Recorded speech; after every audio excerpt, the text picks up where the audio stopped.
Ang sabi po doon sa Romans chapter 8 verse 35, sino daw po ang makakapag-separate sa atin sa pag-ibig ng Diyos?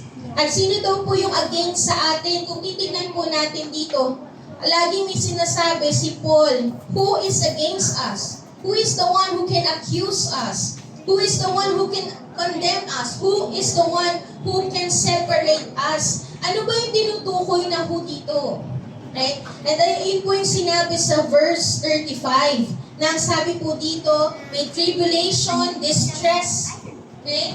Tribulation, distress, persecution, famine, nakedness, peril, sword. Sino po yung nakakaranas nun ngayon sa kanyang buhay? Na sinasabi po na nangyayari sa buhay natin is, we have tribulation, yung mga trouble sa buhay natin, may mga problems, may kaguluhan, yung parang tipong you are being squeezed. Okay? Yung you are being stuck, hindi mo alam kung paano makaalis sa isang sitwasyon kasi ini-squeeze ka na parang ang hirap. Nararanasan po ba natin yun? Yung parang hindi ka makagalaw, gusto mong maka-breakthrough, hindi ka makagalaw kasi meron kang tribulation, you are being pressured, you are being squeezed. Okay? Yun yung sinasabi po sa 35. Yun, may nakakaranas po ba dito na you are being distressed? Na you are suffering, you are in pain, may kapighatian sa iyong buhay? Namimighati ka ngayon because of what's happening around you? Or maybe some people ay mayroong hindi magandang nagawa na minsan nasasadya nila, minsan hindi, na nagbibigay ng kapighatian sa atin. Meron ding mga persecuted ba dito? Nang-persecute po sila. Yung pag sinabi natin persecution, may mistreatment na ginagawa ang ibang tao dahil sa iyong relasyon sa Panginoon. Yung nagsasuffer ka sa mga sitwasyon at sa mga ginagawa ng ibang tao dahil sa relasyon mo sa Panginoon. Sino pong nakakaranas nun? Meron po ba? Meron po bang nakakaranas dito ngayon na you are in famine?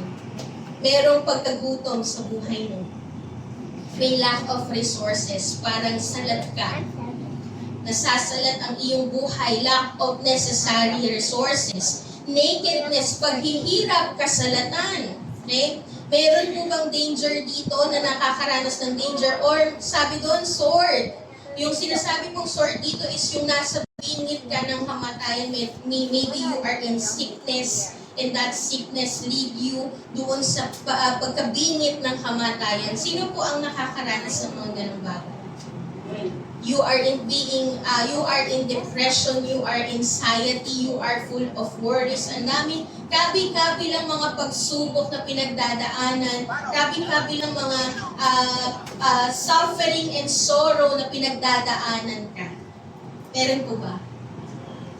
But the Lord is telling you, despite of all these things, despite of the things na nangyayari sa buhay natin, sabi po sa Romans 8:37, no, in all these things, sa lahat ng mga nangyayari sa buhay natin, ang sabi po ng Panginoon, we are more than conquerors. Amen? Ang sabi po ng Panginoon, sa kabila ng iyong mga ganitong klase ng pinagdadaanan, ikaw ay higit na mananagumpay. Amen po ba? Through Him who loved us, sino po dito ang more than conquerors? Amen. Hallelujah. And that is our identity in Christ. Nung nakaraan, pinag-usapan natin, we are redeemed, we are child of God, and right now, the Lord is telling us that you need to be rooted on this truth that you are more than conquerors. Hindi ka lang nagtagumpay, pero higit kang mananagumpay. Amen? Ano nga ba yung ibig sabihin po ng more than conqueror? Pag sinabi po natin more than conqueror, ito po ay to vanquish beyond. Yung talagang pipit-pitin mo yung kalaban. Hindi mo lang siya nilagpasan, pero pinipit-pit mo yung kalaban. You put them down. You experience complete victory. Kaya hindi lang yung basta parang napagtagumpayan mo lang nang nag-survive ka. Pero talagang panalong-panalo ka. Yun yung sinasabi na more than conqueror. Parang halimbawa sa basketball, yung kalaban mo ay tinambakan mo.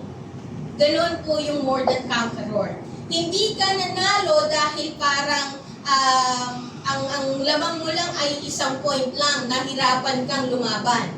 Hindi ganon, but ang more than conqueror, tinambakan mo yung kalaban. Yun po yung more than conqueror. Complete victory. Subdue, completely you crush the enemy. Yun po yung ibig sabihin ng more than conqueror. Parang halimbawa na lang po sa buhay ng bansang Israel, nung sila po ay inalis ng Panginoon sa bansang Ehipto, at sila po ay papatawid na sa Red Sea, ano po ang ginawa ng Panginoon sa Red Sea? Hinati po ng Panginoon ang Red Sea. Tapos sila po ay tumawid. Tapos ang nangyari po nung sila po ay patawid na at tumatawid na, hinabol po sila ng kalaban, hinabol sila ng mga Egyptian armies. At ano po yung nangyari sa Egyptian armies? Nakahabol po ba? Hindi. Bakit? Ano pong ginawa ng Panginoon? Nilunod ng Panginoon ang bansang Ehipto, ang Egyptian army sa tubig. Ganoon po yung more than conqueror. Hindi mo lang nalampasan ang problema, pero dinurog ng Diyos ang problema. Amen. Iyon po yung more than conqueror. At ang sabi po dito, we are more than conqueror. Ikaw na yon. Tangan mo na yon. We are. Hindi po sinasabi dito na we will be more than conqueror or we were more than conqueror. Hindi yan sa nakaraan at hindi yan sa hinaharap. Ang sabi po, we are. It is a present situation. Yung sinasabi po ng Panginoon dito na we are more than conqueror, it is a present situation. Yung pagiging mananagumpay, next slide po. Ayan, yung pagiging mananagumpay mo ay hindi mangyayari pa sa hinaharap. Hindi ka pa bukas magtatagumpay. Okay? Ang pagiging mananagumpay mo ay tinatayuan mo na ngayon. Hallelujah. Amen po ba? Napakasarap pong maranasan yun at malaman yung katotohanan na yun. Na yung pagiging mananagumpay mo ay tinatayuan mo na po ngayon. Hindi ka naging matagumpay sa nakaraan, hindi ka magiging mananagumpay sa hinaharap lang, na kapag dumating na si Kristo at kinuha ka ni Lord, doon ka palang magtatagumpay. Hindi. Na kapag pumunta ka sa langit, tsaka ka lang naging mananagumpay. No. Nung tinanggap mo si Kristo bilang Diyos sa tagapagligtas ng iyong buhay, that's already your identity. At tinatayuan mo na yan ngayon. Amen po ba? Mananagumpay ka na ngayon. Amen? And ang sabi po doon, we are more than conquerors. Yung more than conqueror po dito na sinasabi is active situation. Active situation. In other words po, sinasabi po ng Panginoon that Christians keep on winning a glorious victory. Amen po ba? Amen? Next slide po. Christians keep on winning a glorious victory. Palagi, aktibo. Araw-araw, nangyayari sa'yo yung pagiging mananagumpay. Hallelujah. Amen po ba? Kiniklaim po ba natin yun? Thank you, Lord. Because that's who you are. That's who you are. You are more than conqueror. Amen po ba? Amen. Hallelujah. So regardless of how you feel today, kung parang feeling mo bagsak ang iyong pakiramdam, regardless of how you feel today, you are still more than conqueror. Amen? Kahit ano po ang pinagdadaanan mo ngayon, kahit ano yung nararamdaman mo ngayon, kahit parang nanghihina ka ngayon, hindi na aalis yung katotohanan that you are more than conqueror. Amen po ba? Hindi po naaalis yung katotohanan ng kung sino ka. Hindi nakabase sa nararamdaman mo yung identity mo. Tandaan po natin yun. Hindi nakabase sa nararamdaman mo yung identity mo kasi regardless of how you feel today, you are more than conqueror. Kahit ano ang sitwasyon o kahit na ang sitwasyon mo ay kabi-kabilang pagsubok, hindi po nababago ang katotohanan na ikaw ay higit na mananagumpay. Kasi ang pagiging mananagumpay po o higit na mananagumpay, ito po ay hindi ibig sabihin wala kang problema kinahaharap. Ano po?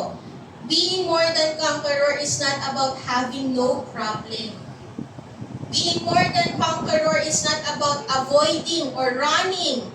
Tatakbo ka na lang sa mga problema na pinagdadaanan mo o nangyari sa buhay mo, tatakbuhan mo na lang, isa-set aside mo lang para lang masabi mo na you are more than conqueror. Hindi po iyon. Pero ang pagiging more than conqueror, kahit po na-experience mo at may kinahaharap ka ng mga kabi-kabilang pagsubok at matitinding pangyayari, mga matitinding paghihirap sa buhay mo, hindi nababago na ikaw ay higit na mananagumpay. Amen po ba? Bakit? Kasi pinagtagumpay ka ng Panginoong Jesus. Amen po ba? Tandaan po natin that our pain and suffering is very real. Hindi po natin yan maiiwasan. Hindi natin yan maiiwasan. But so is the power of God. Kung totoo ang mga pagsubok na pinagdadaanan natin, kapighatian na pinagdadaanan natin, hindi rin po natin maaalis na totoo din ang kapangyarihan ng Diyos na nasa iyo. Kaya ikaw ay higit na mananagumpay. Amen po ba? Sino po ang higit na mananagumpay? Amen. Hallelujah.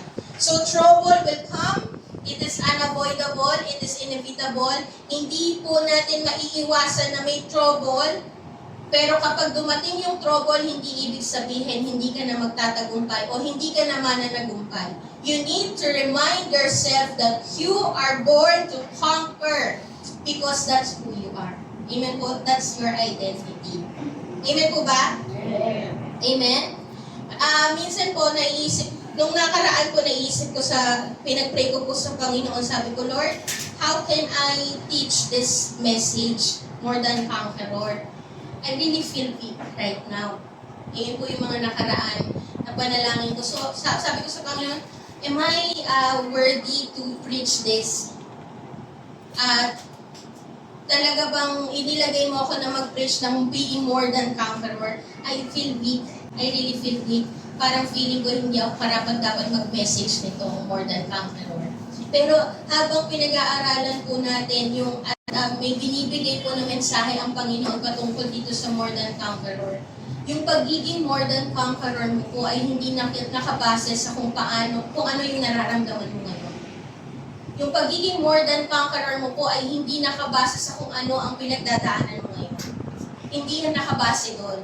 Kasi meron ka you feel weak right now, may matindi kang pagsubok na pinagdadaanan, hindi po iyan nakabase. Hindi niya mababago ang katotohanan na ikaw ay higit na mananagumpay. Amen po ba? Amen?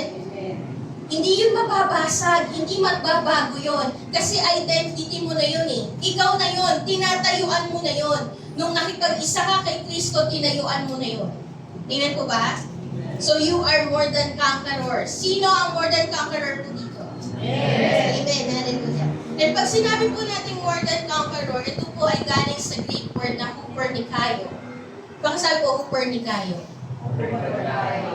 Ibig sabihin po nun is to gain a decisive victory. Yung pagiging more than conqueror mo po is beyond overcoming. Okay? Ibig sabihin po nito, hindi lang po kayo nagtagumpay sa laban, but you benefit from that battle. That's more than conqueror. Okay? Hindi ka lang nagtagumpay sa laban, pero may nag-gain ka sa laban. Okay po? You gain something from that battle. You receive greater blessings from winning that battle. Hindi ka lang nanalo sa laban, pero you receive greater blessing, you gain from that battle, you benefit from that battle. Okay? For example na lang po, sa illustration na lang kay Manny Pacquiao. Si Manny Pacquiao po, pag lumaban po sa boxing, pag nanalo siya sa boxing, siya ay conqueror. Kasi nagapi niya yung kalaban. Pero yung pagiging more than conqueror ni Manny Pacquiao, yung prize ng kanyang pagkapanalo. That is being more than conqueror. Hindi lang niya nagapay yung kalaban niya, meron pa siyang na-receive na reward from that battle. Okay? That's more than conqueror. Example na lang din po sa Bible, si King Jehoshaphat sa 2 Chronicles 20:24 to 25. Ang story po ni King Jehoshaphat is marami pong mga nation ang nagsama-sama, nagkampi-kampi para kalabanin po ang bansang Juda. Pero yung reminder po o yung instruction ng Panginoon kay King Jehoshaphat, tawagin mo ang lahat ng mga worshipers. Mag-prayer and fasting kayo, and then yung mga worshipers, ilagay nyo sa umpisa, sa unahan ng battle, pakantahin nyo. Ganon ang instruction ng Panginoon. Hindi kayo lalaban, sabi. But stand on your guard. Hayaan mo na mag-worship kayo. At nung papunta na po sila doon sa kampo ng mga kalaban, ito po yung natagpuan po nila. Ang nangyari po, ang ginawa ng Panginoon, pinaglaban-laban ng Panginoon yung mga bayan o yung mga nations na nagkampi-kampi para kalabanin ang bansang Juda. So sila po yung naglaban-laban. Yung 5 bansa na yun, sila yung naglaban-laban. Instead na ang Juda ang kalabanin nila, ang ginawa ng Panginoon, sila yung pinaglaban-laban. Sabi po sa 2 Chronicles 20:24 to 25, ito na po yung natagpuan po nila nung dumating po sila sa kampo ng kalaban. Pagdating ng mga sundalo ng Juda sa mataas na bahagi ng disyerto, nakita nila ang mga bangkay ng mga kalaban na gapi na. Gapi ang mga kalaban, nakahandusay sa lupa. Wala kahit isang buhay. Kaya pinuntahan ito ni Jehoshaphat at ng mga tauhan niya at sinamsam ang kanilang mga ari-arian. Hindi lang nagapi ang kalaban, may nabenepisyo pa sila doon sa laban. Meron pa silang nakuha na samsam na mga ari-arian. Marami ang kanilang sinamsam ng mga gamit, mga damit at iba pang mahalagang bagay sa lahat na halos hindi na nila madala. Inabot sila ng 3 araw sa pagsasamsam dahil sa sobrang dami ng mga ari-arian. That's more than conqueror. Hindi lang nagapi ang kalaban, may nabenepisyo pa sila doon sa battle. Kaya doon sa laban, they didn't just defeat the enemy, but they plundered all the goods and weapons of their enemy. We don't just defeat the enemy. Pagka sinabi po na you are more than conqueror, you don't just defeat the enemy. Hindi mo lang tinatalo ang kalaban, but the enemy serve their purpose to fulfill God's plan in your life. Hindi mo lang ginabi ang kalaban, pero ginamit ng Diyos yung kalaban para ma-fulfill ng Panginoon ang plano niya sa buhay mo. May nabenepisyo ka. You benefit from the battle. Amen po ba? Example na lang din po si Joseph. Sabi po sa Genesis 50:20, alam naman na po natin yung story ni Joseph, di ba? Pinagbili siya ng kanyang mga kapatid, napunta siya sa kaharian, nakulong siya, tapos ang nangyari after po niyang makulong, siya po ay naging second in command ng bansang Egypt. And ito po yung nangyari po sa buhay ni Joseph. Ang sabi po niya sa Genesis 50:20, "As for you, you meant evil against me, but God meant it for good, to bring it about that many people should be kept alive as they are today." Ganun po yung being more than conqueror.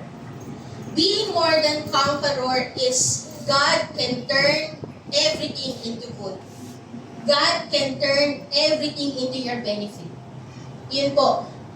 Even though the enemy will attack you, that attack, the Lord can use that attack to benefit you for the fulfillment of God's plan in your life. Amen po ba? Ganoon po yung more than conqueror, because the Lord alone has the power to turn things around for our benefits and for His purpose. That's being more than conqueror. We benefit. We gain something from every trial and tribulation that we are facing. We don't just defeat the enemy, but we gain from the battle over our enemy. Meron kang nakukuha. At nakukuha mo yung fulfillment ng purpose ng Panginoon sa buhay mo. We don't just overcome the struggles, but God can use that struggle to fulfill His purpose. That's being more than conqueror. Amen? Nape-bless po ba tayo na we are more than conqueror? Na hindi ka lang nagtagumpay sa laban, pero merong inilabas na maganda ang Lord doon sa laban na yun, na nag-benefit ka at nag-gain ka. Amen? Kasi you are more than conqueror. Amen po ba? Amen. Ganito rin po yung sinasabi ng more than conqueror sa Romans 8:28. This is the kind of life of being a more than conqueror. Sabi po sa Romans 8:28, and we know that for those who love God, all things work for good. All things work together for good for those who are called according to His purpose. That's being more than conqueror. This is the life, the kind of life of being a more than conqueror. Meron mang mga bagay na hindi nagiging maganda, pagsubok na pinagdadaanan, pero may inilalabas ang Diyos na maganda doon sa bawat pagsubok na pinagdadaanan. Amen po ba? And ang sabi din po sa 2 Corinthians 4:17, for momentary, light affliction is producing for us an eternal weight of glory far beyond all comparison. Hallelujah. Diba? Yung mga afflictions na nangyayari sa buhay mo, God can produce something glorious. That's being more than conqueror. Are you blessed that you are more than conqueror? Amen? Yung may pinagdadaanan ka mong pagsubok pero ayos lang kasi alam mo may mabibinipisyo ka sa pagsubok na yon. Amen po ba? Because God can turn that problem into His purpose. Amen? Amen? Hindi lang natin ginagapi ang bawat pagsubok, may inilalabas ang Diyos na maganda mula doon sa bawat pagsubok na meron tayo. Amen po ba? Because when God intervened, all the evil things that is done toward us will turn into triumph and a beautiful testimony. Amen po ba? Are you more than conqueror? Amen. Hallelujah. Kaya that's why the Lord is telling us, when we are facing trials and tribulation, yung diniscuss po natin kanina ng mga pagsubok na pinagdadaanan natin, when you are facing trials and tribulation, the Lord is telling you, do not be afraid. Amen po ba? Because God can produce something glorious from every trial and tribulation. Amen? Kaya kapag meron pong problema, hindi natin tatakbuhan. Haharapin natin kasi alam natin na at the end of this problem, the purpose of God will be fulfilled. Amen po ba? Amen? So, ang response po natin sa mga problema, even sa akin, it is a reminder ng Panginoon sa akin, ang response po natin sa mga problema, hindi yung, ano ba yan? May problema na naman. Di na natapos-tapos. Pero dahil alam natin that we are more than conqueror and we benefit from every trial and tribulation, ang sasabihin mo sa bawat problema, may problema, makikita ko na naman kung paano ako pagtatagumpayin ni Lord. Amen. Problema ka lang. Problema ka lang.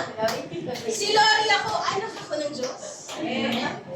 Problema ka lang, I am more than conqueror through Christ Jesus. Amen? Amen po ba? So, bakit nga ba tayo more than conqueror? Why we are more than conqueror? Bakit nga ba natin nasabi na we are more than conqueror? Kasi una po, God is for us. Kapanig natin ang Panginoon. Panig ang Panginoon sa atin. Amen? Pangalawa po is, God gave His all for us. And pangatlo po, God loves us. Amen? Yan po yung mga points natin today. God is for us, God gave His all for us, and God loves us. Amen? Unang-unang point po, God is for us, so no one can accuse us. No one can be against us.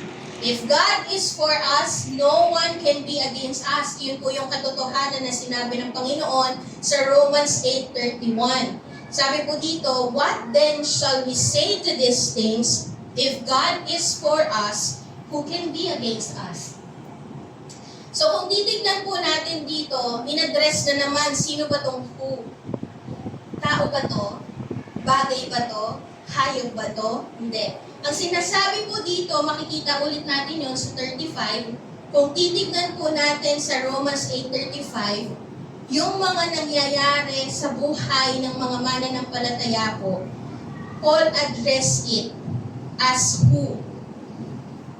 Yung affliction, tribulation, distress, di ba dapat po ina-address natin to na what? Pero in-address po ito na ni Paul na who? Bakit nga kaya in-address ni Paul ito na who? Dapat di ba what to? What can separate us, di ba? Pero ang sabi ni Paul, who can be against us? Who can separate us? The Apostle Paul addressed affliction, distress, persecution as who? Bakit nga kaya? Kasi ito pong mga pangyayari na to, itong mga bagay na dumadating sa buhay natin, it doesn't feel lifeless. It doesn't feel lifeless. Hindi siya pangyayari lang na parang walang buhay. It is so real. Totoong-totoo. Hindi natin gawa-gawa lang. It is so real na talagang nahihirapan tayo. It is so real kasama sa buhay natin. And why it is addressed as who? Because there is someone behind na gumagawa at kumikilos in every affliction, famine, and that is the enemy. That is Satan. There is someone behind. Nung pinagdadaanan nating affliction, problem, persecution, distress, depression, lahat ng mga bagay na yan, there is someone behind na gumagawa. There is someone attacking you, and that is the enemy, that is the devil, that is Satan. Amen? But, ito po yung sinasabi ng Panginoon, who can be against us? If God is for us, who can be against us? Kahit nakabi-kabila ang mga pagsubok at pag-atake ng kaaway sa buhay mo, there is greater who. There is a greater who that lives within us. So do not be afraid in facing these trials. Amen po ba? Huwag tayong matakot na kaharapin ang mga pagsubok kahit na anuman ang atake ng kaaway sa buhay natin. Huwag tayong matakot because there is a greater who that lives within us. May mas higit na namumuhay sa buhay natin. And sino yun? It is the Lord. It is the Holy Spirit. 1 John 4:4. Sabi po dito, little children, you are from God and have overcome them. For he who is in you is greater than he that is in the world. Do not be afraid. Yes, may katotohanan. It is so real that merong attack na ginagawa ang kaaway sa buhay natin.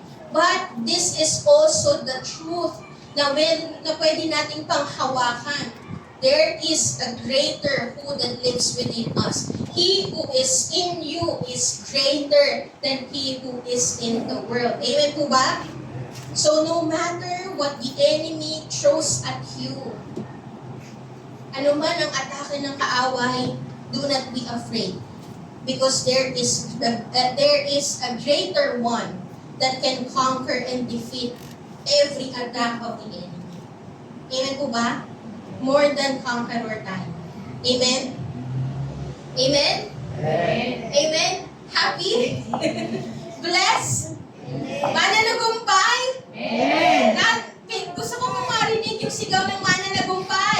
Amen! Amen! Hallelujah! Yung malakas na amen! Amen! Amen! Sigaw ng mga mananagumpay. Amen po ba? Amen! So no matter what the enemy throws at you, do not be afraid. Meron mang atake, pero huwag kang matakot because there is the greater one that can conquer and defeat every attack. So kahit anumang pangalan ang pinagdadaanan mo, pangalanan mo na. Pangalanan mo na ang lahat ng pinagdadaanan mo, name it all. Depression man yan, anxiety man yan, worries man yan, doubt man yan, tribulation, distress, sickness, cancer, famine, persecution, name it all. But all of those names cannot stand against God. If God is for you, who can be against you? Nothing can separate you from the love of Christ, and nothing can be against you because God is for you. Amen po ba? No name is greater than the name of Jesus. Marami mang mga pangalan na bumabato sa'yo. Depression, anxiety, sickness, cancer, binabato ng kaaway, disappointment, discouragement. Pero all of those names cannot stand against God. Yung sinabi nga, yung story nga nung isang demon possessed, tinanong ng Panginoon kung ano ang pangalan ng demon possessed. Ang sinabi ng demon possessed, Legion. Ibig sabihin, maraming pangalan. Pero hindi yun kayang magtagumpay sa iisang pangalan and that is Jesus Christ. Amen po ba? No name is greater than the name of Jesus. God is greater than your opposition. Amen po ba? Amen? If God is for you, who can be against you? At dahil panig ang Diyos sa'yo, marami mang ibato ang kaaway sa buhay mo, hindi yan mananalo. Amen po ba? Amen? Kiniklaim po natin yun? You are more than conqueror. Kaya pwede ko po bang marinig ulit ang sigaw ng mananagumpay? Hallelujah. Amen. And ang sabi po, if God is for you, no one can accuse you. Amen po ba? No one can accuse you. Sabi po sa Romans 8:33, who dares accuse us whom God has chosen for His own? No one. No one can accuse us, for God Himself has given us right standing with Himself. Pag sinabi po nating accuse, ito po ay yung mga ginagawa o sinasabi na nagdi-defame sa'yo, nagdi-disgrace sa'yo, nagpapababa ng reputation mo, nagha-harm ng reputation mo by slander, by insult. And ang pinaka-accuser po talaga is the enemy. It is the devil. The devil is the accuser of the brethren. Pinaparatangan ka ng hindi magagandang bagay na hindi naman katotohanan. Okay? Inaakusahan ka ng kaaway ng mga bagay na magdi-discourage kayo para masira ang paniniwala mo patungkol sa kung sino ka talaga kay Lord. Inaakusahan ka, and the voice of the enemy is like this, hindi ka naman nakakatulong. Yan yung mga boses ng kaaway. It is always negative that distracts you, confuse you, discourage you, disappoints you. Yun yung laging naririnig natin na hindi ka naman nakakatulong. You are not worthy to be there. You are a sinner, hindi ka na magbabago. Mahina ka, di mo kayang mag-lead. Yan yung mga sinasabing ng kaaway sa buhay natin. Bumitaw ka na lang. Mahirap ang pinagdadaanan mo, bumitaw ka na lang. Yan yung mga boses ng kaaway. Okay? Hindi na maaayos ang marriage mo. Wala nang pag-asa ang pamilya mo. Yan ang mga boses ng kaaway. Bago ka. Mga ganon. Alam niyo yung bago? Alam niyo na po yun. Basahin niyo na lang sa inyong isip. Kahit bago ka. Diba? Yung mga may mga inilalagay ang kaaway sa isipan natin na nadi-discourage tayo, nadi-distract tayo para hindi natin mapuntahan ang plano ng Diyos. Ina-accuse ka ng kaaway, pero ang sabi ng Panginoon, if God is for you, no one can accuse you.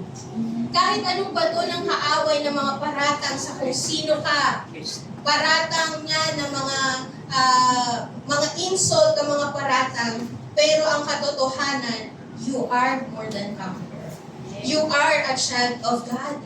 And ang sabi po sa Isaiah 54:17, hindi ko po na ilagay dyan. Isaiah 54:17, ang sabi po dito, but in that coming day, no weapon turned against you will succeed. For no weapon formed against us shall prosper. Ang sabi din po sa NLT version, you will silence every voice raised up to accuse you. The Lord is giving you the authority to silence that voice. Yung voice, alam mo yung isang beses lang sinabi na isang beses lang na binato sa'yo pero kumukulit-kulit siya sa isip mo. Na parang hindi mo alam kung paano makakaalis, you are being stuck on that voice. Pero ang sabi ng Panginoon, the Lord has given you the authority and the power to silence that voice. Those voices that accuse you. You can silence that through the Word of God. Amen po ba? You need to speak the Word of God over your life. Kung merong mga bagay na pangit na mga salita na pinaratang sa'yo, na nag-stuck sa iyong isipan, ang gusto ng Panginoon, you need to speak the Word of God over your life and over your situation. Hindi ka ganon. Amen po ba? You can silence that voice through the Word of God because what really matters is the Word of God. What really matters is what God says about you. Amen po ba? So if God is for you, no one can accuse you. Amen? Amen? So, burahin natin yung mga ganoong klaseng paratang sa pamamagitan ng salita ng Diyos. Ulit-ulitin mo ang salita ng Panginoon hanggang sa makonvince ang iyong isipan kung sino ka nga ba talaga. Hanggang sa makonvince at mag-ras ng iyong spirit kung sino ka nga ba talaga. Ulit-ulitin mo, huwag mong hayaan na yung paratang ng ibang tao ang maging paulit-ulit sa isip mo. Hayaan mo na ang salita ng Diyos ang maging paulit-ulit sa isipan mo. Because what really matters is what God says about you. Amen po ba? You are more than conqueror. You are a child of God. You are free. Amen? You are redeemed. You are loved. Amen po ba? Yan yung sinasabi ng Panginoon sa atin. You need to speak to yourself of who you are in Christ. You need to speak to yourself the Word of God of who you are. Speak to your situation. Amen po ba? Example na lang po yung story ni Jonah. Sa Jonah 2:10. Nung siya po ay nasa loob ng big fish. Nasa tiyan siya ng big fish. Ang nakalagay po doon sa sinabi sa Jonah 2:10, the Lord spoke to the fish and it vomited Jonah out upon the dry land. The Lord speak to the big fish. You need to speak to your situation. You need to speak to yourself the Word of God. You are forgiven. You are cleansed. You are purified. Amen po ba? You are not forsaken. Amen? Speak to yourself the Word of God. Sabi din kung nai-stuck ka, kung merong mga bagay sa isipan mo na nai-stuck na mga hindi salita ng Panginoon, speak. Speak to yourself. The Lord spoke to the fish. Amen? And kung nararamdaman mo yung sitwasyon mo na parang it is so dry, parang walang breakthrough, parang walang nagiging success, you need to speak toward your situation. Sa Ezekiel 37:4, then he said to me, speak a prophetic message to these bones and say, dry bones, listen to the word of the Lord. And when Ezekiel spoke to the dry bones, nagkaroon ng buhay yung dry bones. Kung yung buhay natin, kung yung sitwasyon natin ay parang lifeless, parang walang tagumpay, parang nai-stuck ka sa isang sitwasyon na mahirap, parang nadadry ang iyong spirito, parang you are in a place that drought, you need refreshment, you need to speak over your situation. Speak to your situation. The Word of God is greater and more powerful than the lies of the enemy. Amen po ba? The Word of God is greater and more powerful than the lies of the enemy. Yung matagal na na-stuck sa isipan natin ng mga paratang na hindi tama patungkol sa kung sino ka, pag sinabi mo kung sino ka sa mata ng Diyos, mababasa niyo. Amen po ba? You need to speak because the Word of God is greater and more powerful than the lies of the enemy.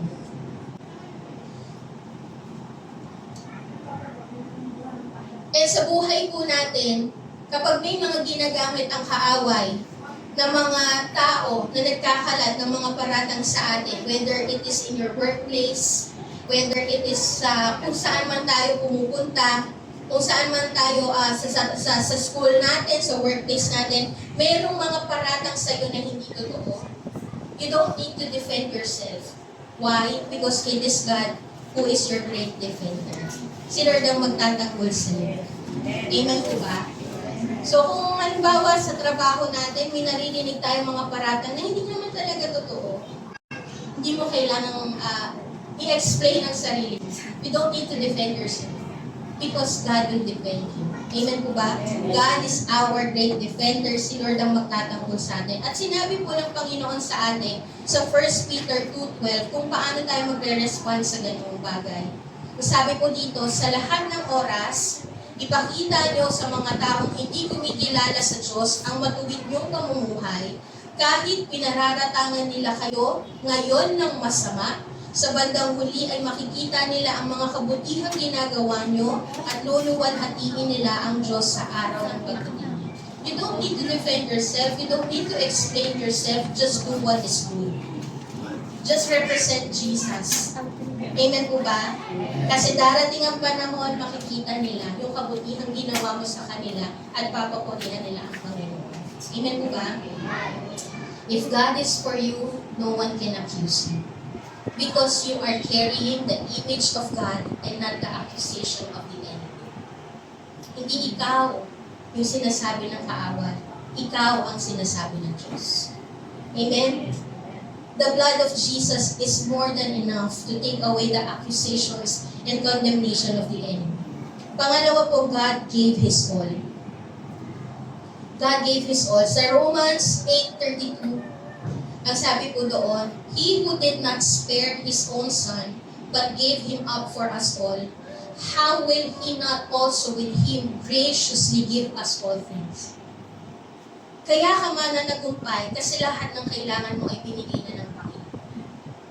Kung yung pinaka-the best sa kalangitan ay binigay niya sa atin, and that is Jesus, yung mga bagay na kailangan natin ay hindi rin po niya ipagkakait. Amen po ba? Kung ibinigay ng Diyos ang pinaka-precious treasure sa Kanya, hindi niya ipagkakait ang ibang bagay na kailangan natin. Kaya ka man na nagumpay. Yung pinakahigit na kailangan sa ating kaligtasan ay hindi po niya ipinagkait. Ayun po ang katotohanan, hindi niya pinagkait. Yung maliliit na bagay na kailangan mo pa kaya, ay hindi niya ibibigay. Diba? Just think about it. If God gave His Son to us, the most precious, treasured possession in heaven, binigay niya sa atin, hindi niya pinagkait. Yung mga bagay pa kaya na kailangan mo para ka magtagumpay ay hindi niya nagbibigay. Diba?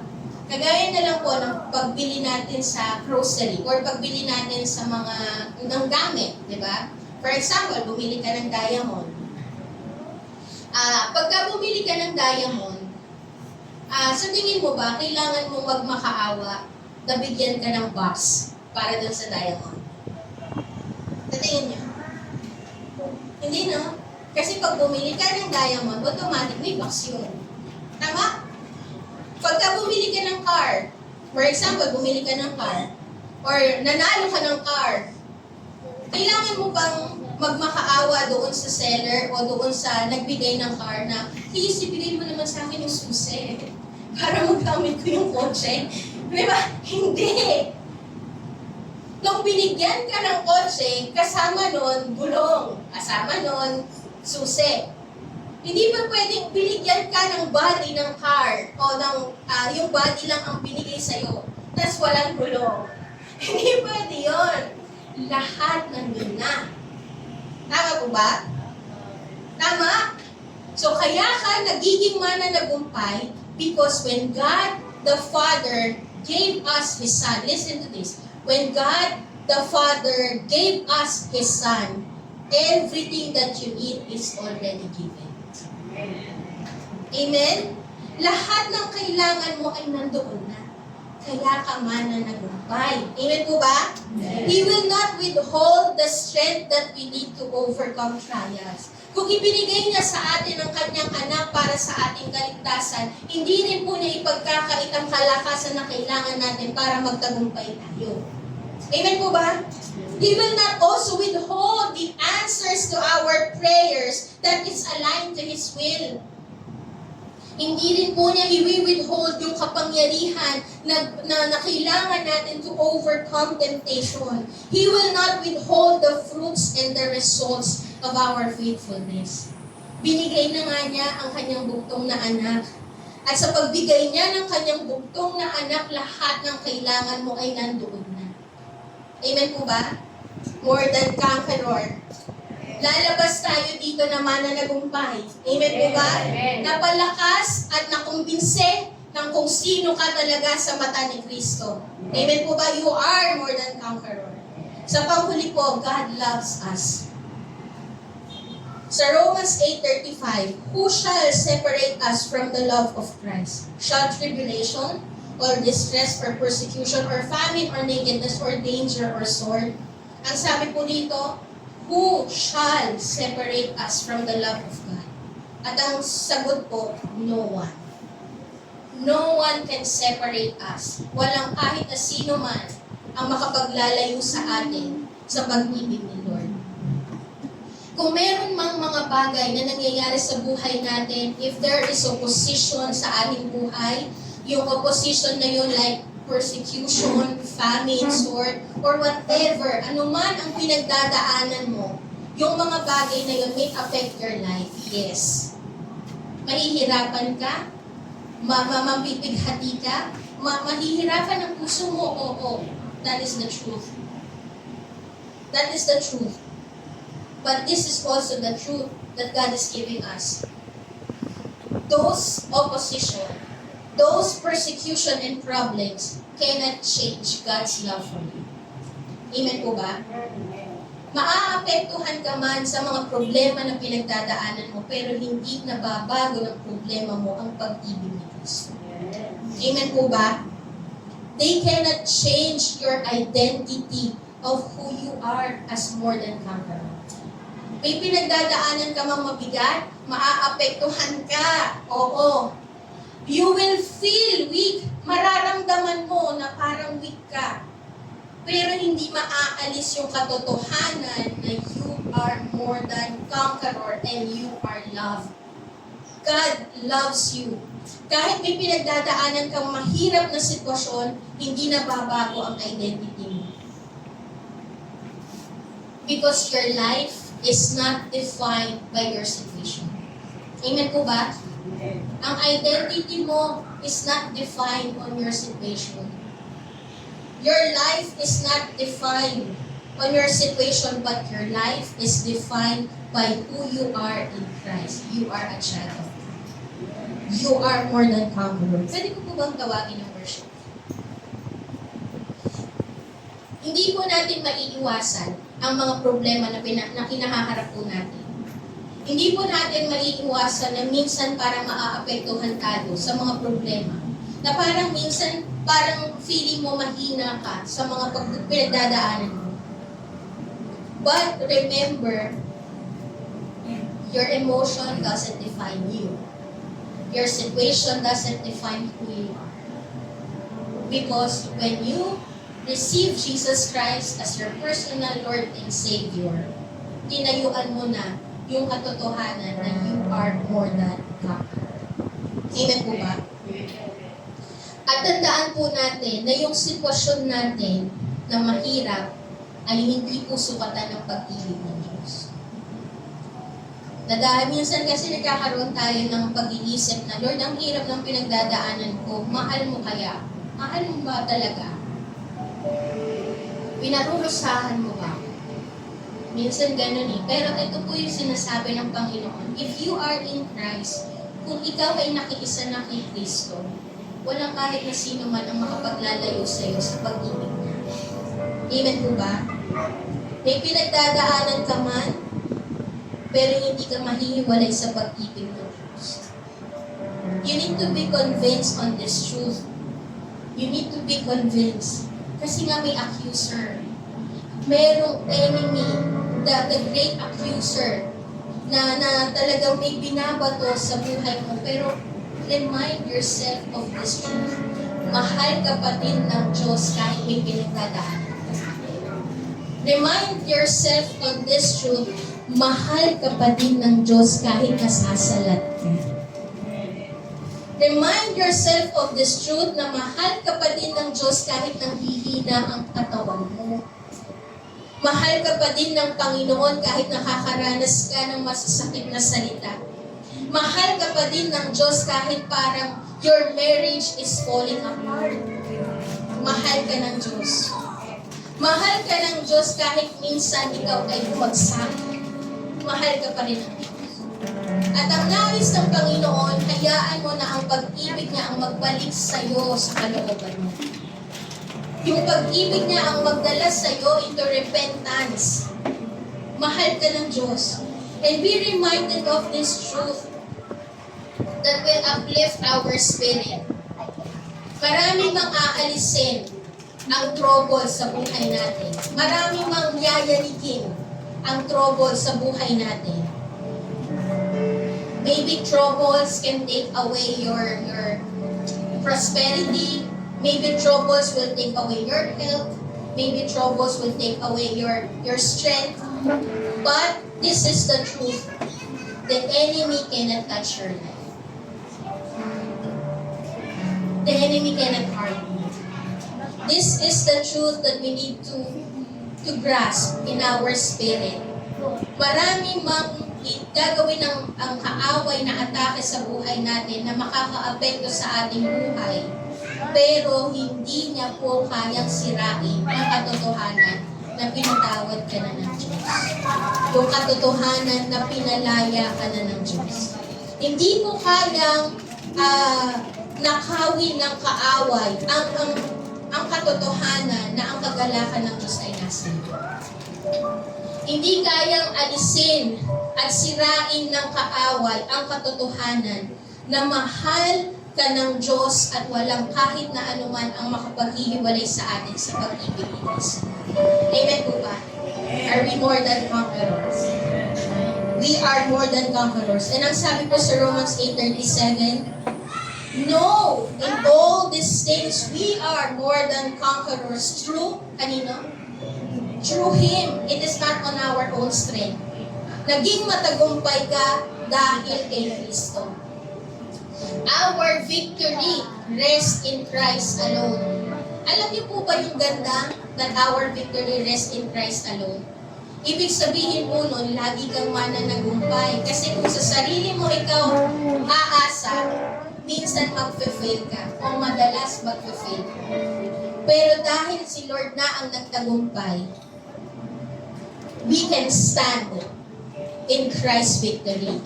Matatag ang tagumpay ni Kristo, hindi magigiba ang tagumpay ni Kristo. Amen po ba? At dahil tayo ay naging mananagumpay sa pamamagitan ng ginawa ni Kristo sa krus, matatag din ang tagumpay mo. Amen po ba? Kaya matatag ang mga Kristiyano kasi matatag ang tagumpay na ginawa ni Kristo sa krus ng Kalbaryo. Amen po ba? Our victory rests in Christ alone. And ang sabi ko sa 1 Corinthians 15:57, but thanks be to God who gives us victory through our Lord Jesus. Dahil po nagtagumpay na si Kristo sa krus at kamatayan, your victory is also sealed and guaranteed. Sigurado ang tagumpay mo kasi si Kristo na pinaniniwalaan mo ay nagtagumpay na sa krus at kamatayan at sigurado ang ginawa niyang tagumpay. Amen po ba? Hindi ka pwedeng matalo ulit.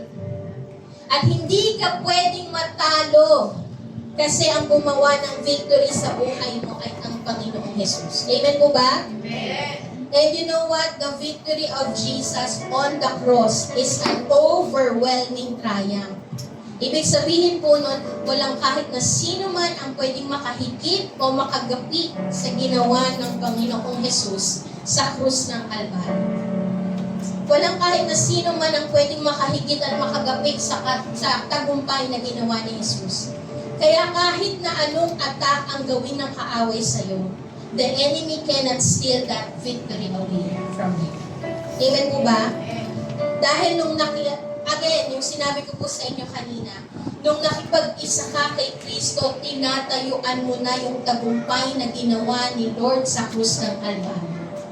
And your victory is sure, sealed, and guaranteed. Amen po ba? Sigurado. So remember that the enemy cannot stop you. Hindi ka niya magagapi dahil pinosisyon ka na ng Diyos para magtagumpay. Okay? Nung nakiisa ka kay Kristo, ang posisyon mo na ay magtagumpay. Amen po ba?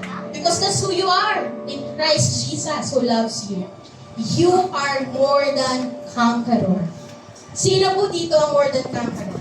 Amen. Pwede ko po ba muling marinig ang sigaw ng mga mananagumpay? Amen. Pwede po ba tayong sumigaw ng hallelujah? 1, 2, 3.